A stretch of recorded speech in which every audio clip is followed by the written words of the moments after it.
온열 질환에 대한 이야기도 얘기를 해야 될 텐데 온열 질환도 장마철에 더 심각합니까? 똑같은 여름이라고 하더라도. 장마철이라도 과거에는 좀 달랐다고 봅니다. 과거에는 지금처럼 장기간 이렇게 내리는 비가 아니었기 때문에 한 일주일 정도 쫙 비 오고 쏟아지고 말고. 그래고 말하는데 지금은 한 달 내내 왔다 뜨거웠다 비는 잔뜩 왔다 뜨거웠다 이렇게 되면 대기 중 습도가 비 오는 날은 차라리 좀 낮습니다. 온도가 떨어지니까. 비 오고 다음 비 올 때까지의 그 폭염 시기에 습도가 굉장히 100% 육박을 하죠. 그랬을 때 이제 열의 방출이 안 일어나고 따라서 온열 질환이 그 시기에 장마 끝 더위에 장마 끝 더위가 아닌 지속적 더위에는 오히려 조심을 하고 또 대기의 습도가 좀 낮기 때문에 덜 불쾌한데 불쾌하기도 하면서 온열 질환이 발생하는 시기가 장마와 이렇게 교잡될 때 혼재돼서 올 때 더 많이 발생합니다. 그렇군요.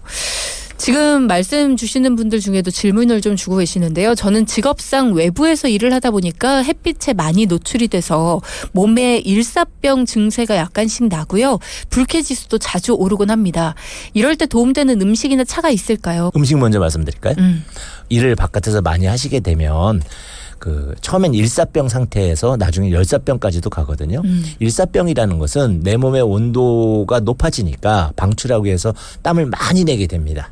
그러면서 수분과 미네랄 이런 것이 방출되고 혈액량이 감소되고 이러면서 나타나는 뭐 미식거림, 뭐 어지러움, 무기력, 피로감 뭐 이런 얼굴 것들. 갑자기 허해지고. 예. 그러면 때 피부를 만져보면 특징들이 그렇게 땀으로 체온을 낮추려고 열심히 했기 때문에 피부가 촉촉해져 있고요. 땀에 젖어 있고 또 오히려 떨어져 있죠. 왜냐하면 기화열이라고 해서 땀이 나갈 때 일반적인 해열, 찬물로 씻는 것보다 7배의 발열량을 보인다 하거든요. 그러니까 피부가 당연히 차갑습니다. 이런 일사병 환자분들인 경우에는 지금 말씀드린 게 3가지잖아요. 수분, 미네랄, 그리고 온도. 그러니까 이제 수분을 보충할 수 있는 그 시원한 차 종류를 드시면 좋겠는데 거기에 그 진액을 보충할 수 있는 오미자라든지 또 입맛이 없고 그럴 때는 대추 같은 거, 대추차라든지 시원하게 이렇게 드시는 방법. 이제 열이냐 아니면 이제 미네랄이냐에 따라서 이제 다양한 그 차 종류가 있겠는데요. 그 외에도 이제 그 스트레스 지수가 아까처럼 올라가신다면 박하차라든지 또는 국화차 등도 이제 도움이 많이 되시고요.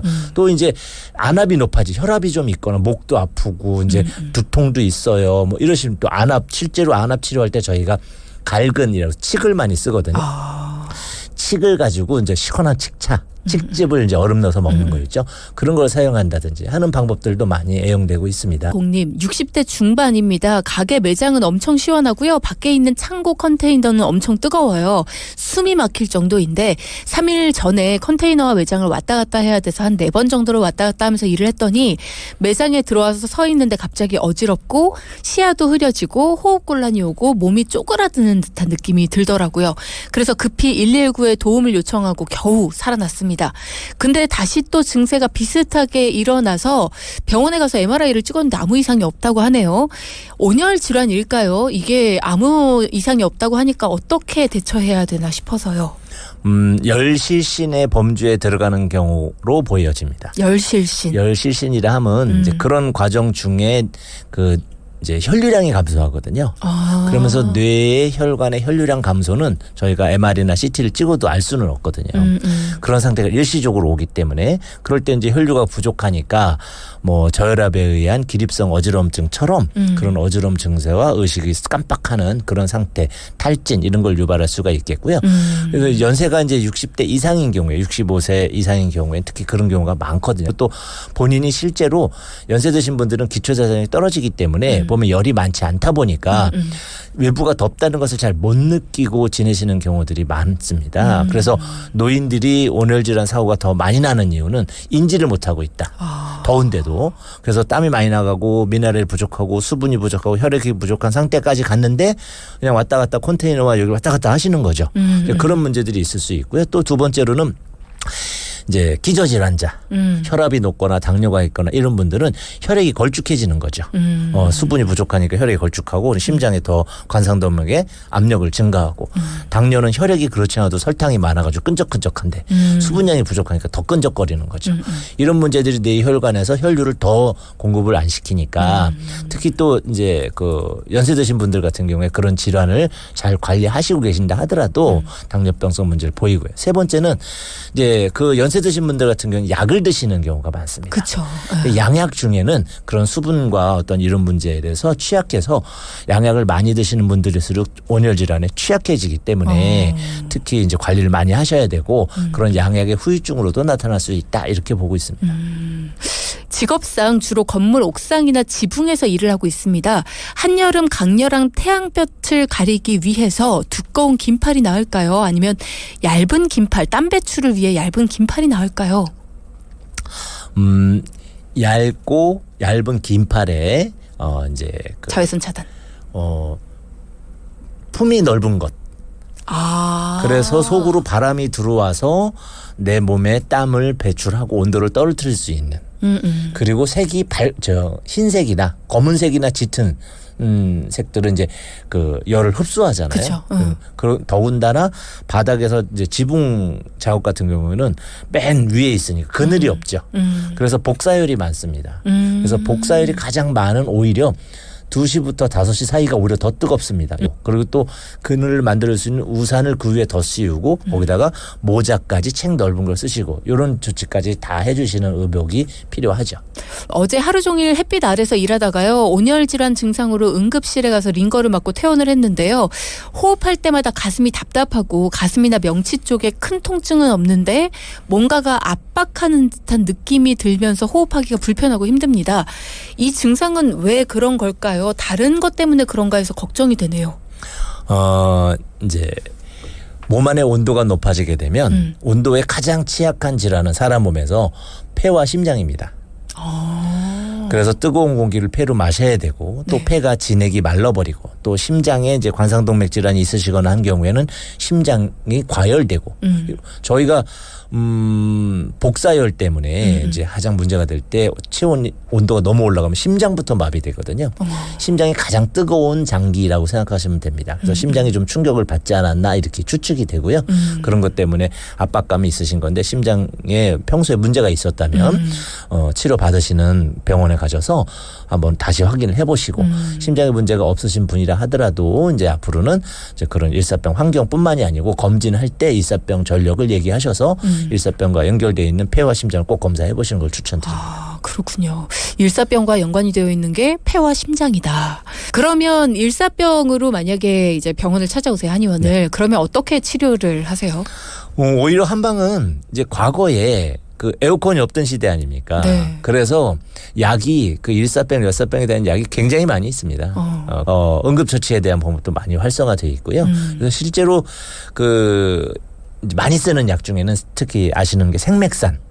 지난 시간에도 한번 말씀드린 것 같은데 더위 먹었을 때 진액을 보충하고 원기를 회복하고 입맛을 돋게 해주는 그런 약. 또 이제 갈증이라든지 탈수를 막주는 이제 육일산. 굉장히 많은 약물에 의해서 외부로 발산된 열, 못 발산된 열 또는 이제 수분의 부족, 미네랄의 부족을 약물에 의해서 약을 먹고 그것이 이제 내장에서 공급을 할 수 있게끔 이제 만들어주는 그런 다양한 약재로 치료를 하고 있죠.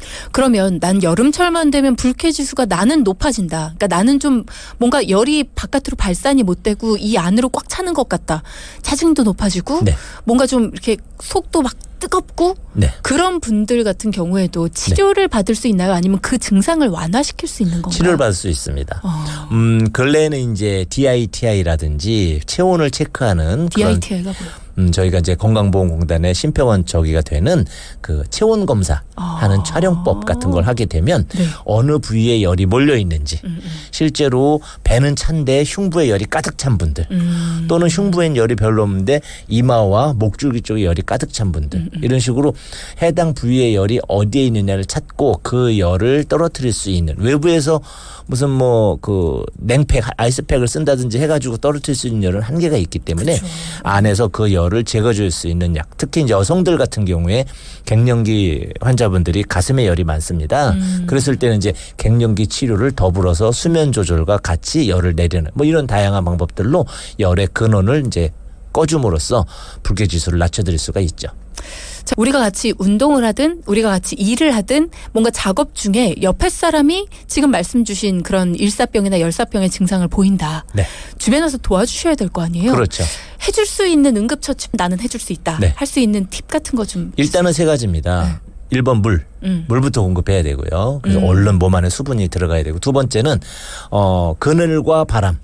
시원한 뭐 에어컨이 있다면 제일 좋고요. 네. 선풍기든 그늘과 바람을 이제 두 번째로 꼭 해주셔서 햇빛을 차단시키셔야 되고 세 번째는 휴식입니다. 움직이지 마시고 에너지의 소모가 되지 않게끔 누워서 혈류순환이 잘 되게 이제 서 있는 경우에는 뇌로 올라가는 혈류의 양이 그렇지 않아도 부족해져 있는 상태라 쓰러질 수가 있거든요. 그래서 약간 누운 자세로 이렇게 기대서 휴식하시고 이 세 가지를 하신 다음에 회복되는 속도를 보시고 속도가 늦으면 바로 119. 그래서 실제로 수액, 링거 같은 것을 통해서만 수분이 확보되는 분들 중증도 있으시거든요. 그럴 땐 병원에서 치료를 받으시는 것이죠. 대부분은 이제 그런 그 세 가지만 잘 지키게 되면은 응급 상황을 벗어나시게 됩니다.